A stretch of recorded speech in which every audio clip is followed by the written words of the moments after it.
Vamos falar de economia agora. Depois de um mês de abril de altos e baixos, o dólar começou o mês de maio nas alturas. Camila Abdelmalak, boa noite. Como explicar essa nova disparada da moeda americana, hein? Pois é, Lívia, essa desvalorização da taxa de câmbio aqui no Brasil está assustando o investidor e a população, porque a gente sabe que a taxa de câmbio mais fraca significa mais inflação à frente. Então, a gente encerrou o mês de abril com a taxa de câmbio com $1 em 4,94 e já na primeira negociação do mês de maio, a taxa de câmbio encerrou a sessão nos R$5,07.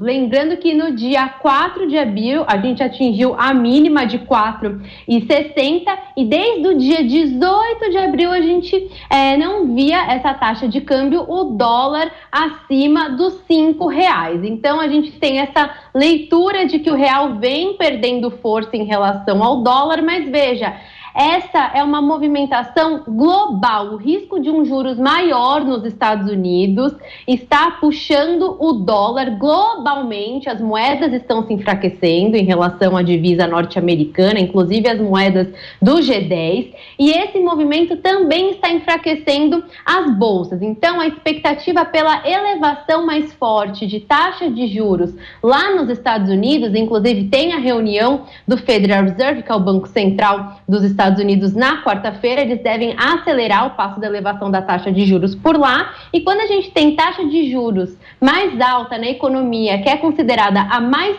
segura do mundo, a tendência é a migração do fluxo dos investimentos para os Estados Unidos. Então, a gente vinha comentando ao longo do primeiro trimestre aqui no Brasil que a gente vinha desfrutando do fluxo do investimento estrangeiro para a nossa economia por conta do contexto da inflação das commodities. A nossa bolsa é vista como uma bolsa de commodities e estava entrando muito recurso do investidor estrangeiro para a nossa economia. Já no final do mês de abril, essa realidade mudou um pouco por conta desse contexto da economia dos Estados Unidos, que por conta de um processo de inflação, por lá eles estão com uma inflação de 8,5%, eles vão acelerar a elevação da taxa de juros. Então a gente tem um dólar globalmente mais forte, Lívia, e ver essa taxa de câmbio abaixo dos R$5 agora vai ficar, parece que cada vez mais difícil, porque a gente sabe que no Brasil, quando entra o período de eleição, aumentam mais as incertezas por aqui.